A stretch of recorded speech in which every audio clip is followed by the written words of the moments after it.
Besok saya akan buat lagi sekali untuk yang terakhir untuk orang-orang yang datang. Okey.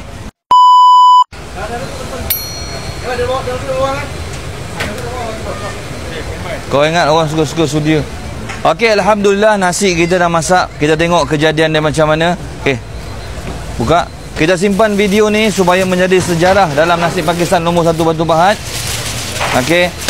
Ni nak berniaga ke nak bagi orang percuma? Yang ni sebenarnya bukan duit daripada saya, duit daripada seorang hamba Allah. Makcik dia tak bagi tahu nama dia, saya pun lupa nak tanya. Inilah makcik, kalau makcik nampak video ni, inilah saya masak. Saya tak cas apa-apa kat makcik. Cuma makcik doakan saya, projek 2 juta saya beli tanah tepi jalan itu dapat dibeli tahun depan, insya-Allah makcik. Saya dah bersyukur lah. Okey. Semoga tahun depan saya ada tanah sendiri, saya ada kedai kereta dan saya ada kedai makan yang besar kat tepi jalan. Tu je makcik. Terima kasih makcik Dan terima kasih juga kepada orang yang datang. Inilah hasil ya. Kita bagi seorang satu sekarang. Okey. Sekejap lagi abang jangan tanya mana Milo, mana sayur pun jangan tanya bang Nanti kena embus balik. Okey, bismillah kasih. Bang, baik bang. Ini nak tabur. Tabur.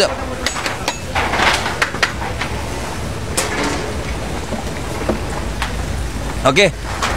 Besok adalah hari terakhir kita datang yang kita kat sini. Besok saya akan buat lagi sekali untuk yang terakhir untuk orang-orang yang datang. Okey. Ni sebagai tanda terima kasih lagi sekali untuk besok yang tak dapat jangan marah, ambil belah bawah. Yang beratur panjang tak dapat jangan marah, anggaplah bukan rezeki Boleh beli kat sebelah. Okey. 150 bungkus saja. Okey, saya sebenarnya terima kasih sangat kepada anda yang datang. Susah payah datang daripada jauh. Yang macam gini kalau dia orang tak datang kan, memang kita pun tak dapat bala. Terima kasih semua. Okey, dia orang ambil seorang satu, alhamdulillah. Jangan lupa bang follow semua bang. Tak support dah. Terima kasih bang. Jangan lupa. Akak ada.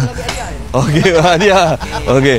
Besok hari yang terakhir, kupon dah tak ada lagi tapi nasi Pakistan ada. Tengok orang beratur panjang kat belakang. Alhamdulillah. Okey, terima kasih. Okey, siapa nak beli lem seng terus ke depan yang nak beli lem seng terus ke depan.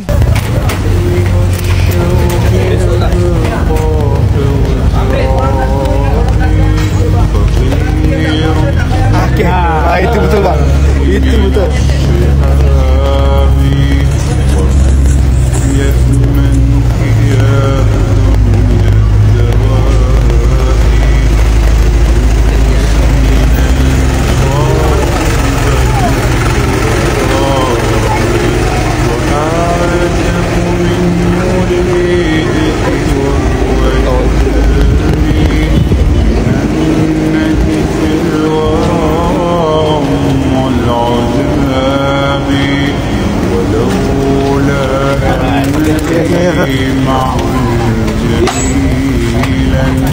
Okey, terima kasih. Okey, siapa nak beli lem seng boleh terus ke depan